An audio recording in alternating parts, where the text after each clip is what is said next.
네, 이제 세 번째 주제로요. FOMC 이후에 연준 위원들이 그럼 무슨 말을 했느냐. 그러니까 이게 왜 중요하냐면은 어쨌든지 간에 좀 올리겠다라고 얘기했잖아요. 터미널 레이스. 그러면 그게 어느 정도냐가 궁금한 거예요. 그리고 감속에 대해서도 성명서에 담았단 말이죠. 그러면 그 감속의 속도가 어느 정도냐도 사람들이 궁금하다는 거죠. 그거를 침묵 기간이 종료가 된 연준 위원들이 이제 나가고서 막 언론에서 얘기를 할 텐데 그 얘기들 한번 모아봤습니다.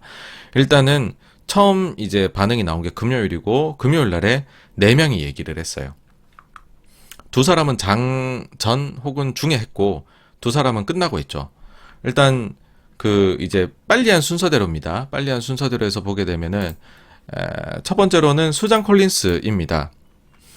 아직 명확한 증거는 없지만 인플레이션이 완화되기 시작했다는 희망적인 신호가 있습니다. 우리는 충분한 긴축이 어느 정도 수준인지에 대해 정말 급격한 인상에서 이제는 좀 더 점진적이고 신중한 쪽으로 초점을 이동해야 한다고 봅니다. 이 딜리버레이트라는 단어 자체가 요즘에는 비둘기적인 표현으로 쓰여요. 연준 인사들이 얘기를 하면. 그건 참고하시면 좋을 것 같아요. 비슷한 표현으로 캘리브레이트도 요즘에 비둘기적인 표현으로 쓰이고 있습니다. 신중하게 한다는 걸로 이제 똑같은 뜻으로 쓰이고 있죠. 나는 향후 금리 경로가 정확히 어떨지를 지금 결정하려 해서는 안 된다고 생각합니다. 그러니까 12월도 그렇고 내년도 터미널 레이트도 지금 함부로 예단하지 마라. 데이터 보고 하자. 9월 점도표 작성 이후 나온 데이터로 인해 나의 뷰를 상향시켰다고 말하고 싶습니다. 똑같은 얘기예요. 생각보다 고용도 강하고 CPI도 높더라. 그래서 그때 내가 찍었던 전보다는 높다. 다만 현재 시점에서 12월에 어떻게 해야 할지에 대해 지금 정확히 하고 싶진 않습니다. 똑같은 거예요. 아직 데이터 두 번 더 나올 게 남았는데 지금 결정해가지고 내가 말할 이유가 있느냐라는 거죠. 충분히 제약적인 금리 수준에 도달하기 위해 얼마나 긴축이 필요한지 결정하기 위한 작업이 진행해 나갈 때에는 종종 더 작은 인상이 적절합니다. 그러니까 이제 75 안 한다는 거예요, 인상을. 50이나 25를 가지고서 조절해보자라는 거죠. 그 다음 12월 A에 대해 가지고서요.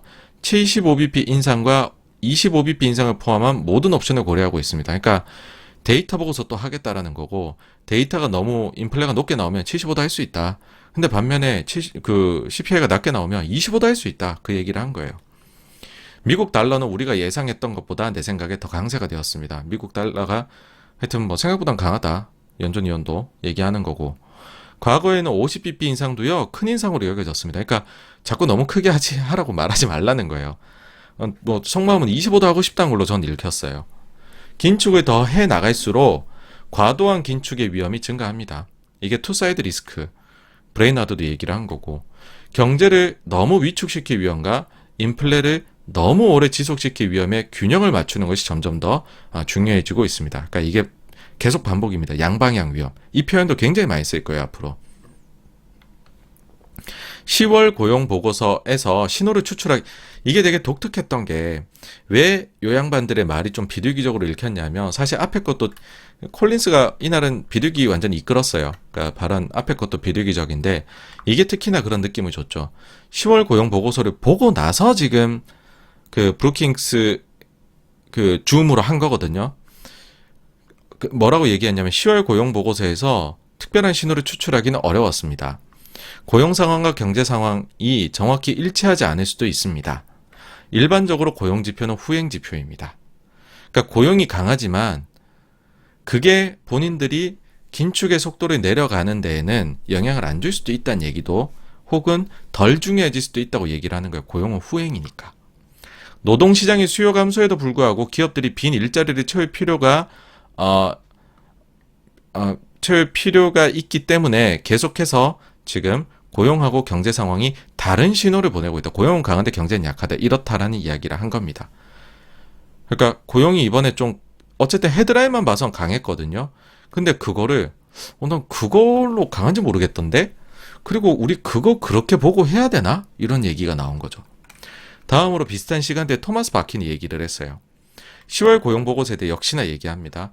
그냥 기대했던 대로 나왔습니다. 수요는 견조하고 노동시장은 여전히 타이트했습니다. 고용은 후행 지표입니다. 똑같은 말을 하죠. 12월 회의까지는 아직 두 번의 CPI, PCE 또 한 번의 고용보고서 등이 남아있기 때문에 어떤 결정을 내릴지는 확실하지 않습니다. 보고하겠습니다. 기업들은요, 여전히 가격 인상을 멈추지 않고 있습니다. 이건 이제 인플레가 계속 오고 있다는 거죠. 당신이 브레이크를 밟을 때 때로는 더 신중하게 또 이게 딜리버레이트 이게 들어가요. 행동해야 합니다. 나는 그렇게 준비가 되어 있습니다. 그리고 그것이 의미하는 바는 아마도 향후 금리 인상에 대해서 더 느린 속도, 더 오랜 기간, 잠재적으로 더 높게입니다. slower, longer, higher 요 세 개도 앞으로 엄청 나오게 될 겁니다. 그렇죠? 금리가 5% 이상이 될 수도 있지만 나의 계획은 아닙니다. 다음으로 닐 카시카리가 이날 이제 장 끝나고 얘기했는데 역시나 10월 고용 보고서에 대해서 고용이 최근 몇 개월 동안 다소 둔화되었음에도 불구하고 매우 양호하게 나타났습니다. 경제를 진정시키고 수요 공급의 균형을 맞추기 위해 할 일이 더 많다는 것을 의미합니다. 9월 회의에서 내년 3에서 4월 4.9%로 점을 찍었었습니다. 지금으로서는 더 높은 곳으로 갈 것으로 예상을 합니다. 다만 얼마나 높을지는 모르겠습니다. 12월 회의에서 75bp 인상이 완전히 배제되었느냐인 거 이제 질문에 대해서는 그렇지 않습니다. 다만 4번 연속으로 75bp를 인상하는 것은 단기간에 긴축을 많이 한 것입니다. 언젠가는 그 애썸 포인트라고 얘기를 했어요. 사실 닐 카시카리가 요즘은 블라드를 거의 제낄 정도로 매파적인 발언을 해왔는데 이렇게 얘기합니다. 언젠가는 50bp, 나중에는 25bp로 점점 정도를 내리는 것이 적절할 것입니다. 최근 주택시장 둔화를 보면서요. 인플레이션이 내년에 진정될 수 있다는 징후가 있습니다. 네, 주택시장만 보면. 근데 임금이나 의료 서비스 분야는 아직 개선의 증거가 안 보입니다. 그리고 노동시장이 적어도 조금은 완화되고 있다는 증거를 볼 필요가 있습니다. 아직 많은 증거를 보지는 못했습니다. 그러니까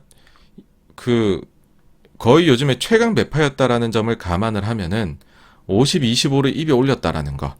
그 다음에 진정되는 징후가 그래도 좀 보인다 이런 얘기들을 넣는 거는 상당히 조금 이 사람 입장에서는 요즘으로 치면은 비둘기적입니다. 찰스 에반스도 나왔어요. 지금부터는 선제적 조치, 그러니까 프론트 로딩이라고 얘기를 하죠. 앞에 크게 올리는 거. 선제적 조치가 아닙니다.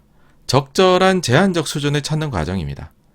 75가 아닌 속도로 단계를 낮추고 위원회가 궁극적으로 어디까지 올려야 하는지에 대해 너무 앞서 나가기 전에 우리도 데이터를 좀 보자는 겁니다.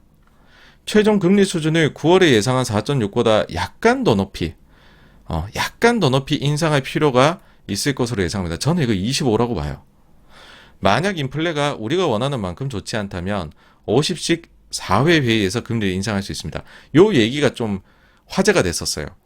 50씩 4번 올리면 2%를 더 올린다는 건데 그럼 지금 3.75에서 4인데 6%까지 올린다는 거야? 오, 쩌네? 이런 생각하는 거죠. 다만 연준은 필요하다면 50에서 25로 하향 전환할 수도 있습니다. 현재 대부분의 사람들은 위험이 양면적이지 않다고 말하지만 위험은 양면적입니다. 정리를 한번 해보겠습니다. 상황을 봐서 그러니까 앞으로 나온 데이터 보고서 최종 금리를 5% 이상으로 갈 수도 있다. 이 정도로 받아들이면 될 것 같아요. 다들 데이터를 더 보고 싶은 거예요, 지금. 그리고 금요일에 나온 타이트한 고용 보고서에 대해 가지고서 콜린스하고 바키는 고용이 후행 지표다라고 일종의 평가 절하를 해버렸다는 거고, 심지어 콜린스는 이제 구조적 변화 요인을 지적을 하면서 고용이 경기를 나타내는 좋은 데이터가 아닐 수도 있음을 지적을 합니다. 그러니까 우리가 인플레 판단하는데 고용을 좀 적게 봐도 되는 거 아니냐라는 얘기까지도 할 수 있는 거죠. 그 다음에 에반스의 발언만 봤을 때는 금리를 무려 6%까지 올리라는 것 아니냐 이렇게도 볼 수 있어요. 50씩 4번이래잖아요. 근데 평소 그의 비둘기 성향을 볼 때는 제가 볼 때는 그렇게 해석은 좀 어렵다라고 보고 문맥상으로 보면 일단 75bp 인상은 완전히 배제되었다라는 그런 이제 말을 하기 위해서 이 말을 오히려 했다라고 봐요. 그러니까 50씩 4번 올린 것도 엄청 높죠. 근데 향후에 높게 나온다고 해서 우리가 앞으로 75 인상으로 대응은 절대 안 할 거다라는 거죠. 엄청 높게 나와? 그러면 50씩 4번 올리자. 지금처럼 75씩 4번 하지 말고. 일단 우리가 50만 갖고도 잡을 수 있어 이제는. 그런 얘기였다라고 봐요. 아까도 보여드렸지만은 지금 채권 선물 시장에서는 최종금리 수준은 5 이상으로 지금 당연한 걸로 보고 있습니다. 근데 이때 발언들로 봐가지고서는 그걸 넘어서는 발언은 없었어요. 그러다 보니까는 증시에는 비둘기적으로 보일 수가 있었던 것이었겠죠. 그래서 이제 뭐 금요일에는 장 후반에는 장이 또 좀 많이 올라갔었습니다. 네. 그래서 여기까지가요. FOMC 이후에 나왔던 4명의 연준 위원들의 말을 정리한 것이고요. 다음으로 넘어가도록 하겠습니다.